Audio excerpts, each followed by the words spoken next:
전체 이 건물 수익률이 한 3% 정도 나오는 걸 매입을 하시면 돼요. 네네. 그런데 3%안 되는 수익률이 3%안 되는 건물들이 더 많죠. 많겠죠. 그러면은 포인트가 뭐냐면은 한 6개월 정도 안에 이걸 그러면 이런 질문도 한번 드려볼게요. 사실 지금 금리가 많이 올라가고 있고 그렇죠. 지금 뭐 12월에 또 미국이 또 올린다 그러고 아마 미국이 올리면 우리나라도 또 올린다. 죽겠습니다. 네, 저도 지금 죽을 맛이거든요. 지금 금리가 많이 올라서 네. 이자 부담이 큰데 그럼에도 불구하고 지금도 그러면 건물을 사려고 하는 분이 있나요? 이 있죠. 상황에서? 예, 있죠. 그러니까 매수자가 완전히 제로가 된 건 아니에요. 음. 아직도 매수하시려고 알아보신 분도 좀, 계시고 좀 줄긴 줄었는데. 이제 줄긴 줄었는데 네. 관심을 가지고 매수하려고 지금 계속 지켜보고 있는 분들 많이 있는데 이분들이 지켜만 보고 있는 거죠. 언제 잡을까? 잡을까 말까? 금리나 이런 게 좀 멈춰야 되니까. 예, 그래서 시장 분위기 좀 보고 계신 것 같고요. 네. 근데 그나마 지금 매수를 계획하고 있는 분들이 어떤 분들이 제일 많냐 하면은 자가 사용하실 분들이 좀 많아요. 월세 낼 바에는 네. 이자 내겠다. 그러니까 이제 내가 월세 낸다는 거는 내가 임차에 있는 그 건물의 건물주가 내는 이자를 내가 대신 내주는 거잖아요. 그렇죠. 그래서 네, 네. 내 월세 받아서 이자 낼 거니까 그러니까 남 이자를 내줄 거냐 네. 내가 건물을 매입하고 내 네. 이자를 내가 낼 거냐 이 차이인 거죠. 네네네. 근데 대충 뭐 사옥을 원하시는 분들은 계속 그 사업을 영위해 가실 거기 때문에 우리도 아파트도 그렇잖아요. 네. 남의 집에서 전세 사는 것보다는 내 집에서 다리 쭉 뻗고 사는 게 좋으니까 네, 네. 내 건물에서 사업 멋지게 하고 싶다라는 분들이 아직도 계속 찾고 계세요. 그러겠죠. 예. 그러니까 사옥이든 아니면 뭐 본인이 어떤 뭐 가게를 하시거나 그렇죠. 점포를 운영하시는 분들이 점포를 하시거나 어쨌든 간에 뭐 이래나 저래나 남의 거니까 월세 내는데 거기 조금 더 얹어서 그냥 이자 내고 내 거에서 편안하게 하겠다 그냥. 그렇죠. 맞아요. 더 남들한테 말하기도 좋고 예. 그런 분들은 지금 계속 노리고 있다 이거죠. 예. 그리고 네. 현금 보유가 좀 많은 분들 있잖아요. 그러니까 다시 60대로 돌아가셔가지고 60대 네. 있는 분들은 현금 보유분이 40대보다 많을 거 아닙니까? 그럴 수 있죠. 그분들은 남한테는 위기지만 나한테는 기회가 될 수도 있다. 네. 이제 가격이 좀 떨어지거나 네. 금매로 나오는 것들을 줍줍해야지. 네. 나는 대출을 적게 받으니까 네. 이자가 올라가더라도 나는 별로 상관이 없어. 좀 영향이 덜해. 이런 분들은 좀 싸게 나오고 괜찮은 위치에. 그러니까 여기서 포인트가 뭐냐면은 아무거나 사신다는 게 아니고요. 네. 위치가 좋은 건물을 산다는 거예요. 예. 그러면 그 위치가 좋다는 거는 특정 지역을 말씀하시는 거예요? 아니면 어떤 그냥 일반적인 지역들에서도 어떤 특정한 어떤 포인트 뭐 이런 걸 말씀하시는 거예요? 뭐 쉽게 말씀드리면 특정 지역을 얘기 드리는 게 들으신 분들이 좀 이해가 편하시니까 저는 이제 뭐 주요 지역이라 얘기 드리는데 뭐 네. 강남, 서초, 송파, 성동, 용산, 마포구 네. 뭐 6개 구가 강남에 있는 28개 구에 비해서는 좀 주요 지역인 것 같아요. 네. 이 지역의 특징이 뭐냐면은 그 지역에 있는 아파트의 가격이 좀 높아요. 그러니까 뭐 강남 3구, 마용성 그러니까 아무래도 아파트 값 따라가는 건가요? 그렇죠. 땅값이니까. 예. 그러니까 그만큼 소득 수준이 좋으신 분들이 많이 거주하는 지역 주변에 있는 곳이 좀 상권이 좀 잘 생겨요. 그러니까 네네. 뭐 한 달에 뭐 1,000만 원 버시는 분하고 한 달에 100만 원 버는 분하고 외식을 하더라도 더 외식 하니까. 횟수가 좀 틀리고 또는 그분들이 감당할 수 있는 가격대도 좀 다를 거 아니에요. 네네. 그것도 뭐 자녀분들 학원을 보낸다 하더라도 아빠가 잘 벌면은 야 학원 많이 다녀. 네.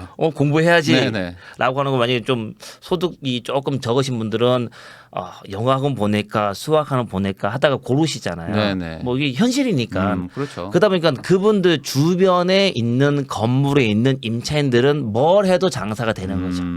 그러니까 조금 임대료도 좀 높게 받을 수도 있고 하니까 좀 건물 가치도 높다. 예. 그러면은 뭐 자연스럽게 그럼 서울 강남 쪽 이런 데에 건물 산다고 하면 여기도 천차만별이긴 하지만 그 어떤 최소한의 금액은 좀 다를 것 같아요. 내가 가지고 있어야 되는 돈이 좀 클 것 같은데. 강남 3구 네. 같은 경우는 뭐 계획도시잖아요. 네네네. 그때 뭐 논밭 다 가수원 다 밀어내고 그다음에 네. 이제 반듯반듯하게 땅을 잘랐다 보니까 아무리 이면은 작은 땅이라 하더라도 50평 이하는 거의 없어요. 그거다 평당 1억 이러면 네. 50억 돼버리잖아요. 그렇죠. 근데 또 이면에도 좀 평당 1억을 넘어선 지가 꽤 됐기 때문에 그래서 네. 강남권은 아무리 못해도 뭐 한 7, 80억은 돼야지 땅을 들어갈 수 산다. 있죠. 네. 땅을 물론 살수 대출을 있으니까. 받냐 여부는 따로지요. 그렇죠. 이게 매매가가. 네네네. 그러니까 이제 뭐 한 10억 들고는 엄두를 못 내죠. 그러네요. 뭐 예전 같으면 저금리였으니까 한번 공격적으로 해보겠는데 지금은 부담이 크니까 안 네. 되니까. 네. 그러면 뭐 내가 한 10억이나 뭐 그 정도 선밖에 없다라는 분은 강남에서 확 확장된 지역, 그러니까 뭐 성동구나 뭐 네. 성수동 포함한 성동구, 그다음에 용산구 네. 이런 지역 가시면 될 것 같은데 그 지역도 지금 가격대가 뭐 낮지는 않아요. 네. 강남하고 거의 평당 가격이 비슷해요. 그렇지만 비슷비슷해요. 그 지역의 특징이 뭐냐면은 예전부터 형성되어 있는 지역이잖아요. 그러니까 네. 뭐 일제 시대부터 쭉 왔던 오래된 그 도시니까. 쭉 왔던 그런 지역이다 보니까 땅 자체가 네. 작은 땅들이 있어요. 뭐 30평, 40평. 네. 그래서 강남은 뭐 평균적인 대지 면적이 60에서 80평이 많으니까 네. 제가 뭐 70억, 80억 얘기 드린 거고 음. 이런 지역은 30평, 40평이 많다 보니까 3, 40억이 되는 거죠. 그러니까 계획 도시니까 아무리 못해도 50평인데 반만 사기가 안 되니까. 그렇죠. 근데 용산이나 이런 데는 작은 짜잘한 것들 막 예. 골목 뒷골목 이런 것들이 있으니까 훨씬 예. 싸게 살 수 있다. 근데 이제 그런 작은 땅에다가 지어진 건물이 네. 연면도 작을 거 아니에요. 그러겠죠. 그럼 예전 같으면은 코딱지만한 건물에 뭘 임대로 주냐라고 뭐, 얘기를 네. 많이 했는데 지금은 또 시장이 바뀌어가지고 이런 네. 작은 건물에 아기자기하게 들어오는 임차인들이 있어요. 소위 말하는 맛집들. 하긴 요즘 또 인스타가 또 워낙 잘 돼 있으니까 예. 찾아오시니까 예. 또 작은 건물들에. 그렇죠. 또 그런 분들은 또 그런 걸 원하시는 임차인분들 계시니까 아. 그런 분들한테 입점을 할 수 있는 네. 그런 위치에 작은 건물을 사시라는 얘기죠. 그러면은 그 아까 성수, 용산 뭐 이런 얘기 좀 해주셨는데 그런 데들은 그러면은 10억에서 15억 정도를 가지고 있으면 좀 어떻게 작지만 해볼 수 있는 건가요? 해볼만 합니다 지금도. 아, 그래요? 예, 그래서 이게 원래 강남구가 네. 확장이 돼서 서초구, 송파구 그래서 네. 이제 사람들 강남 3구로 네, 말하듯이 네. 거기서 더 확장이 돼서 강남 5구가 됐죠.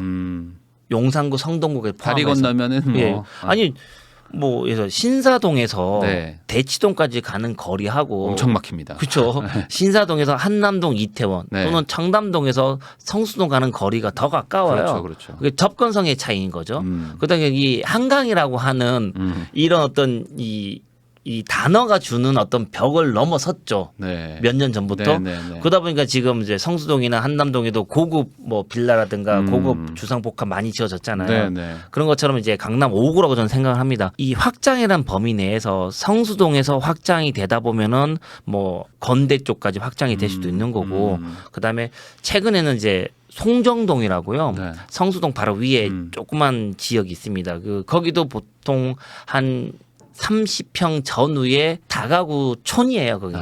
땅이 예. 30평. 예, 땅 네. 30평에다가 뭐 2층짜리 다가구를 많이 지어놨었죠. 네, 네, 네. 뭐 그런 것들을 많이 매입해서 리모델링을 하려고 했던 분들이 많이 샀죠. 2, 3년 네, 전부터. 네, 그래서 네. 최근에는 뭐 연예인 고소영 씨가 매입을 했다라고 해서 언론에도 좀 크게 나왔던 그 지역입니다. 그래서 그 30평이면 한 얼마 정도 하는 거예요? 평당가. 지금은 평당 한 4천, 5천 정도 아, 하더라고요. 그러면 30평이면 한 12억, 15억 정도 하겠죠. 땅이 12억, 15억에 예. 건물 지어봐야 그러면 꽤 그 아파트 가지고 그만 있는 분들이 20억 정도 선에서 지금 접근할 수 마무리될 수 있겠네요. 있죠. 예.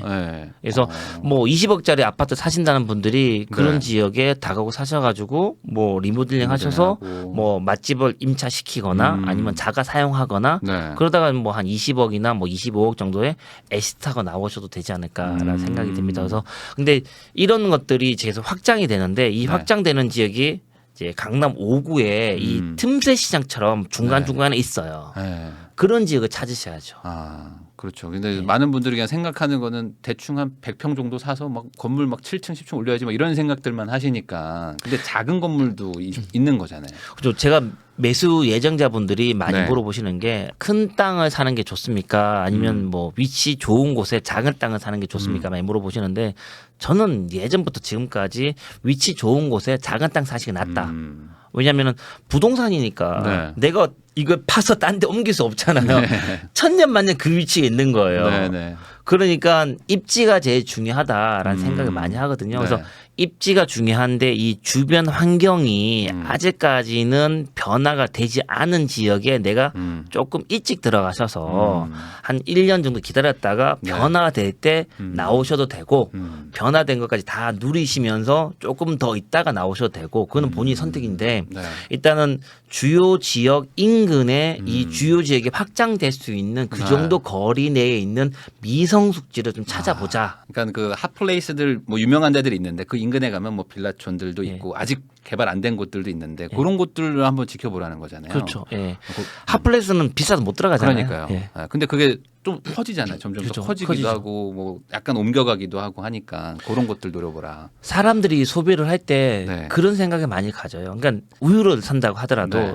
자기 집 바로 앞에 음. 마트가 있어요. 네. 거기 가서 우유 사도 되는데 우유도 사야 되고 고기도 사야 되고 국거도 사야 되고 하니까 나를 잡아가지고 한 잡아서. 20분 정도 네. 30분 거리에 있는 네. 마트 대형 마트를 가잖아요. 예. 음. 그런 것처럼 조금 더 큰 상권에서 네. 뭔가 다양한 소비를 하고 싶은 네. 마음들이 있습니다. 네. 그래서 중간에 작은 상권은 지나쳐 버려요. 그렇죠. 왠지 코스트코 가잖아요.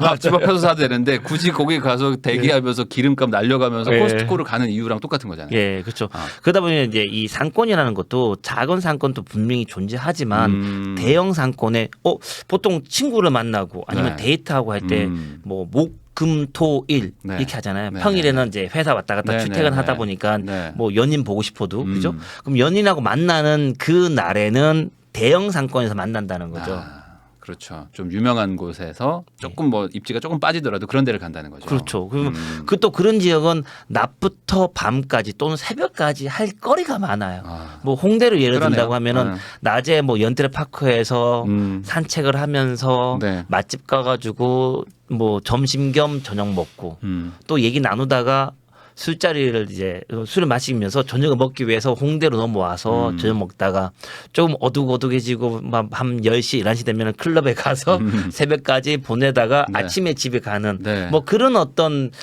이 상권이 약간 백화점 같은 거죠. 아, 가면 할 게 많아요. 그러니까 볼 것도 아, 많고 걸어서 다 되고. 예. 아. 볼 것도 많고 먹을 것도 많고 할 것도 많고 네. 그런 대형 상권으로 사람들이 모이는 심리를 이용하는 거죠. 그런 데 가면 또 잘게 쪼개져 있는 땅들이 있으니까 절대적인 금액 자체가 크지 않을 수도 있다. 네. 그러면은 지금 건물을 이제 사고 싶어 하는 분들이 내가 가진 돈 가지고 어느 정도짜리를 살 수 있는 거지라고 잘 모르실 수도 있을 것 같아요. 뭐 아주 초보자 분들도 많이 보시거든요. 그러면 예를 들어 내가 10억이 있다. 그러면 보통 대출을 한 어느 정도 받으면 지금은 좀 적절할까요? 지금 상황에서? 지금은 금리가 많이 올랐으니까 대출 많이 받으라는 얘기를 할 수는 없을 것 네. 같아요. 그만큼 뭐 위험도가 높아지니까. 네, 근데 네. 은행 입장에서는 예전하고 똑같이 대출을 해줍니다. 담보만 잘 들어오면은 뭐 예를 들어서 뭐 아파트를 공동 담보 넣거나 자기 사는 집 그냥 또 예, 덜 또는 넣고. 매입하는 이 건물의 감정가가 높게 나오거나 네. 또는 매입하는 이 매수 주체가 뭐 신용도가 좋거나 네. 뭐 이러면 다양한 어떤 뭐 담보든 신용이든 은행이 잡고 빌려줄 만한 이 가치가 있으면은 돈을 아직도 80%까지 빌려줘요. 그럼 만약에 100억짜리 산다라고 네. 하면은 80억 대출을 받고 본인 자금 20억만 20%만 집어넣고 매입할 수는 있어요. 네, 네. 그렇지만 이 80억 이게 80% 대출에 대한 이자를 감당을 못하니까 네. 그렇게 말씀드리는 게 아니고요. 네. 어쨌든 지금은 자기가 이자를 감당할 수 있는 능력만큼 대출을 받으시면 될 것 같아요. 그래서 네. 저는 지금은 한 50% 정도 대출을 받고 매입하시는 게 적당하지 않을까. 50% 정도. 예. 그러면 내가 10억 있다. 그러면은 20억짜리를 사면 안 되잖아요. 또 돈이 더 들어가잖아요. 그렇죠. 세금도 있고 하니까. 예. 그런 것들 좀 간단하게 설명해 주실 수 있어요. 뭐 기본적으로 취득세가 있을 것이고요. 이게 지금 개인으로 매입을 하냐, 네. 법인으로 매입하냐 이 두 가지를 나눠놓고 취득세를 얘기해야 될 것 같은데 일단 보통은 뭘 추천하세요? 전 법인으로 사시는 걸 추천합니다. 일단은 기본적으로 개인이든 법인이든 4.6% 취득세 네. 냅니다. 근데 이제 법인 같은 경우는 과밀 억제 권역 안에서 과밀 억제 권역은 이제 인구와 산업이密집돼 있는 네. 그런 곳을 지정을 해놨습니다. 여기다가는 회사 차리지 마. 예. 회사 차리면 뭔가 뭐 제재를 할 거야. 네. 뭐 꽉 차 있으니까 들어오지 마. 네, 네, 네. 근데 이런 지역에 내가 회사를 설립하고 5년 미만인 상태일 때, 5년 미만일 때 건물을 취득하면은 취득세가 중과되죠. 네, 거의 2배 가까이 이제 나오잖아요. 9.4% 냅니다. 네. 그러니까 이 취득세가 중과되는 게 싫기 때문에 이 과밀억정료 밖에다가 법인을 설립하죠. 그런 네. 지역이 뭐 김포나 남양주, 용인, 평택 뭐, 네. 이런 지역들이 해당이 되는 거고요. 네. 그러면 내가 법인으로 사겠다. 음. 라고 했는데 법인이 지금 신규로 만드는 법인이다. 라고 하면은 아까 말씀드렸던 김포나 이런 지역에 법인을 설립하고 네. 서울의 안에 있는 건물을 취득하면은 네. 취득세는 4.6%입니다. 대신에 이 외곽에 설립한 회사가 네. 내가 매입한 건물 또는 이 주요 지역으로 과밀억제 권역 안으로 이사를 오면 안 되죠. 예, 그러면은 그때 안 냈던 취득세를 더 부담을 해야 되기 때문에 네. 계속 그 법인의 사업장은 외곽에 있어야 되는 거고. 네. 그래서 매입 주체가 개인이냐 법인에 따라서 약간 좀 달라질 것 같아요. 그래서 네. 저는 아까도 저한테 물어보셨던 것처럼 법인으로 매입하는 걸 추천을 드립니다. 그래서 네. 저는 지금 법인 없으시면은 어쩔 수 없이 법인을 외곽에서 만들더라도 네. 이번에 법인을 매입하시고 매입한 이 건물에 두 번째 법인을 설립해 놔라. 네. 이 두 번째 법인은 5년 후에 건물을 매입할 법인이다. 그래서 장기적으로 네. 플랜을 맞춰가는 거죠. 지금 이제 건물을 사야지라고 네. 와서 보니 내가 준비가 미흡한 거죠. 돈밖에 없는 맞아요, 거예요. 맞아요. 다른 준비가 아무것도 안 돼 있는 거죠.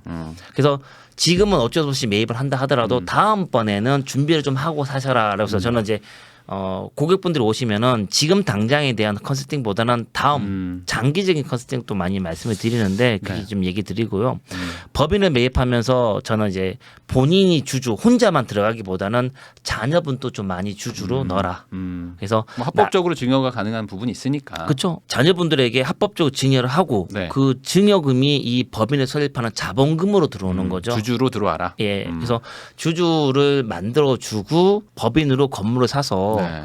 이 건물의 가치가 올라가면은 이 소유하고 있는 법인의 가치도 올라가는 거잖아요. 예, 저도 법인으로 건물을 매입했었는데 네. 자본금 5천만 원으로 법인을 설립했어요. 네. 근데 지금 그 법인으로 건물을 샀죠. 지금 그래서 작년 말에 그 법인의 한 주를 평가했을 때 네. 한 주당 가격을 따져보니까 이제 조금 올랐더라고요. 그래서 제가 처음에 5천만 원 자본금을 만들었을 때보다는 한 10배 정도 올랐어요. 아, 네. 그게 건물에 매입한 이 자산을 확보했기 때문에 네. 주식의 가치가 오른 것 그렇죠. 같아요. 네. 그러면 그 주식을 가지고 있는 저희 가족들은 네. 조금 주식 평가액이 오른 거잖아요. 자산이 늘어난 거죠. 예. 그래서 여러분들 주식을 뭐 많이 하시는지 모르겠지만 저평가되어 있는 회사의 주식을 사고 이 회사가 성장해서 주식의 가치가 오른 거랑 똑같은 거죠. 예. 근데 내가 운영하는 회사에 내 가족들이 주식을 사라라고 네. 하는 이게 뭐 거랑 불법이 아닙니다. 예, 이게 뭐 그렇죠. 불법도 아니고 예. 합법적으로 할 수 있는 그렇죠. 일이니까. 그렇게 해가지고 회사를 키우면 되는 거잖아요. 네네네. 예. 아 그러면은 기본적으로 어쨌든 취득세 조금 생각도 해야 되고 하니까 건물값, 뭐 어떤 땅값의 한 105%, 106%, 뭐 넉넉하게 한 110% 정도는 가지고 있어야 된다. 우선은. 그렇죠. 예. 거기다 이제 추가적으로 이제 리모델링이나 예. 시공비는 또 별도로 들어가는 또 거고. 준비를 예. 해야 되고. 그 시공비에 대해서도 대출이 나오긴 하는데 네. 요즘에 공사비가 너무 많이 올라가지고요. 많이 올랐잖아요. 야, 우크라이나 그 전쟁 때문에 네. 그런 것 같아요. 그래서 원자재값도 많이 오르고 해서 지금은 공사를 하시는 분들도 네. 예전에는 이것도 해 저것도 해 이랬었는데 지금은 공사의 범위를 조금 줄이시죠. 그거 조금 더 상세히 좀 얘기를 해주시면요. 예전에는 외벽도 좀 비싼 자재를 많이 쓰시고요. 돌도 조금 좋은 거 쓰고 예, 예. 인건비도 좀 들어가도 좀 예. 이쁘게 하고. 예. 네. 그리고 최대한 공사 기간을 단축을 시키려고 많이 노력하시고 네. 공사 기간 동안에는 월세 받지 못하잖아요. 네네네. 예. 이자만 나가니까. 예. 그리고 조금 비싼 자재보다는 아. 가성비 좋은 자재를 많이 쓰시는 것 같고 네. 또 신축보다는 웬만하면 리모델링을 하시는 것 리모델링을 같고 하고. 네. 뭐 이런 식으로 조금 패턴 좀 바뀌는 것 같긴 해요. 그러니까 그런 것들까지 또 감안해서 자금 운용을 하셔야 되기 때문에 거기다 예. 또 금리도 있으니까 좀 보수적으로 너무 대출 많이 받으시면 안 되고. 참 그리고 시공에 대한 얘기를 잠깐 드리면서 네. 혹시나 오해하실 수도 있으니까 말씀을 드리는데 시공비를 무조건 절약하는 게 능사는 아니에요. 네. 그러니까 지역에 따라 틀리겠죠. 내가 시공비를 많이 들여서 월세를 많이 받는 임차인을 찾을 수 있는 지역이다. 그 지역 중에 가장 대표적인 곳은 강남이겠죠. 네. 강남은 돈을 좀 들여야지 월세를 많이 받을 수 있어요. 그래서 내가 강남의 건물을 신축이나 리모델링 하는 사람이다. 네. 라고 하면은 돈을 과감하게 들이는 게 맞다고 생각을 예를 합니다. 들어 뭐 도산대로다. 예. 네, 막 그런데 거기다가 그러면- 아주 막 저가의 가성비를 하면 안 된다. 그렇죠. 왜냐하면 임차인들 또 수준도 네. 임차인이 건물주보다 더 부자인 분들이 많아요. 그럴 수 있죠. 예, 그래서 임차인 수준에 맞춰서 공사를 하시는 게 맞는 것 같고 약간 좀 이제 이 돈 들인 만큼 월세를 많이 높게 못 받는다라는 네. 지역이 있을 거 아닙니까? 네, 네, 뭐 네. 돈을 들인 만큼 월세를 뽑을 수 있는 게 키 포인트입니다. 네, 돈을 많이 들였는데도 월세를 많이 못 못 뽑겠다라고 네. 하면은 가감하게 공사의 범위를 줄이셔야죠. 그러니까 너무 사실 또 뭘 하면 욕심 나잖아요. 근데 네. 그런 것들 이제 우선은 좀 이성적으로 생각해서 이게 숫자를 계산해 보라는 얘기죠. 냉정하게 본인의 욕심을 자제하셔야 됩니다. 네. 아 그러면 그런 식으로 해가지고 좀 보수적으로 투자를 한다고 하면 네. 대출 50% 정도 받는다. 그러면은 뭐 임대료 뭐 이런 거 잘 생각했을 때 뭐 플러스 마이너스에서 남나요? 지금 상황에서 어떤 상황이죠 지금? 지금 50% 정도 대출을 받는다고 하면은 네. 지금 대출 받는 분들이 이제 잔금 때 네. 대출 금리가 확정이 되는데 지금 시점에서는 한 5.5% 내외에서 대출을 받는 것 같으세요. 네. 그러면 50% 대출을 받으면은 전체 이 건물 수익률이 한 3% 정도 나오는 걸 매입을 하시면 돼요. 네네. 그런데 실제로 이제 뭐 부동산 회사 가가지고 물건 추천을 받으면은 3% 안 되는 수익률이 3% 안 되는 건물들이 더 많죠. 많겠죠. 그러면은 포인트가 뭐냐면은 3% 안 되는 걸 내가 매입을 하고 네. 한 6개월 정도 안에 이걸 밸류업 시키셔야죠. 그래서 새로운 임차인을 받으면서 네. 나는 3%가 넘는 수익률을 확보하고 하시는 거예요. 그러니까 이제는 수익률을 만들어내야 된다는 그렇죠. 거잖아요. 만들어야 되죠. 3% 이상 수익률이 나오는 건물은 비싸요. 그런 거는 훨씬 더 비싸게 팔겠다. 예, 그렇죠. 네. 매도자도 네. 자기가 월세가 나오니 이자 금리가 올랐다 하더라도 그 이자를 내고 감당을 할 수 있거든요. 네. 조금 버틴단 말이에요. 그러니까 싸게는 안 팔죠. 근데 뭐 한 1%나 2%밖에 안 나오는 그런 건물은 금리가 올랐으니까 네. 자기가 그 이자를 감당을 못 하잖아요. 그러면 이제 금액이 조금 낮아지지 않겠습니까? 네네네. 근데 야, 금액은 싼데 수익률 이거밖에 안 나오니까 이거 왜 사? 이러면 답 없어요. 아, 그런 건 사셔가지고 개발을 해야 되는데. 그렇죠. 잔금 때 바로 이제 잔금 치르고 그 다음 날부터 착공 들어가는 거죠. 그리고 공사를 후다닥 빨리 끝내시고 새로운 임차인을 받아서 내가 아까 말씀하셨던 것처럼 만들어가는 거죠 수익률을. 그 동네에 적합한 어떤 설계를 잘해서 공간을 잘 만들어서 예. 기존에 있던 좀 불편하고 낡은 거를 좀 가치를 많이 올려놓고 월세를 더 많이 받으면 되니까. 그렇죠. 예.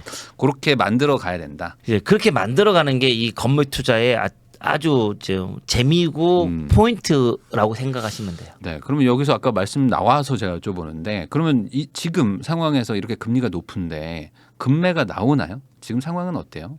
매물은 좀 많이 늘었어요. 이게 매물의 양은 한 6개월 전보다 지금이 많이 늘었는데 네. 이게 금매냐 요거는 아직까지는 저도 물음표인 것 같아요. 그러니까 가격이 내려가진 않고 있다. 예. 그러니까 뭐 작년에 매입하셨던 분들이 연끌을 많이 하셨잖아요. 뭐 네. 80% 대출 받고 작년 한 중반기까지만 매입하신 분들은 2% 중반의 금리로 매입을 하셨어요. 네네네. 근데 지금 그 금리가 거의 2배, 5%대 됐잖아요. 네네. 그럼 이자 부담이 이제 2배가 됐으니까 그분들이 조금 힘드시잖아요. 그러겠죠. 근데 이 힘든 정도를 버티는 사람은 아직까지도 팔려고 하지만 금매 가격은 낮춰지지 않았고 네. 여기서 좀 힘들다라고 하시는 분들도 이제 내놓고는 있지만 아직까지 가격은 안 떨어지고 있죠. 그러면 예를 들어 뭐 가장 뭐 비싼 동네라고 할 수 있는 뭐 강남 쪽 뭐 이런 데들도 금매가 나오긴 하나요? 이제 이 금매란 단어까지 얘기할 금액은 아닌 것 같아요. 그러니까 과거보다 뭐 조금 뭐 조정하는 대박을 정도랄까? 노리다가 지금은 중박이나 소박에 정리하신다는 거죠. 근데 보통 매수자분들은 자기가 샀던 금액에 팔든가 더 싸게 팔아야 금매 아니야? 네. 그러니까 금매란 단어가 주관적으로 다 틀리잖아요. 네. 제가 생각하는 금매는 뭐냐면은 보통 이 빌딩 시장이 최근에 이 호황 전에 네. 보통 1년에 몇 프로 올랐냐면은 한 7에서 10% 정도가 올랐어요. 네. 뭐 12년, 13년 이때 좀 말씀드리는 거거든요. 네. 근데 지금 20년, 21년 돼서 뭐 30%씩 올랐잖아요. 네. 예. 아파트 오른 거보다 뭐 더 오른 데도 있죠. 뭐 그렇죠. 사실. 예. 그래서 저는 작년의 가격에서 네. 지금은 뭐 20%, 30% 정도에 많이 이제 오른 상태에서 파시려고 오시는데 네. 이분들이 한 10% 정도 오른 상태에서 파시면은 그 정도면은 뭐 괜찮지 않을까라 생각하는데 아직까지 이제 그 정도 금액까지 안 내려왔다라는 거죠. 그냥 뭐 작년에 어쨌든 많이 올랐던 게 뭐 다시 뭐 돌아가고 그런 느낌은 없다. 예. 아직은. 본전에 파시는 분들은 없어요. 그런 건 아예 없고. 예. 아. 그리고 건물이 가장 늦게 빠져요. 그러니까 건물주가 네. 내가 아무런 자산도 없는데 건물 하나만 있는 건 아니잖아요. 네. 또 그러면 자산이 또 아파트도 있으시니까. 있고 뭐도 있을 거 아닙니까? 그러면 가장 마음에 안 드는 거, 가장 덜 이쁜 것부터 팔잖아요. 네. 그러니까 지방의 아파트, 네. 외곽의 아파트, 네. 뭐 이런 것부터 팔기 시작하니까. 하긴 생각해 보면 그렇죠. 강남 아파트랑 강남 건물 있으면 강남 아파트를 팔 것 같아. 그러니까 자기가 거주하고 있는 아파트를 가장 늦게 팔아요. 네. 그럼 그 바로 앞에 건물이 있어. 요 네. 그 앞에 외곽이든 아파트들. 뭐 아니면 네. 자기가 전세 준 아파트들 이런 것들이죠. 그러니까 네, 네. 지금 아파트는 매물이 계속 나오고 있는데 네. 건물은 왜 안 나오냐? 아파트가 팔리면 아. 급한 불 껐으니까 건물은 더 이제 유지해 가겠죠. 그러니까 지금은 이제 건물 갖고 있는 분들이 덜 마음에 드는 좀 네. 덜 이쁜 아파트를 파는 시기라고 생각하시면 될 거예요.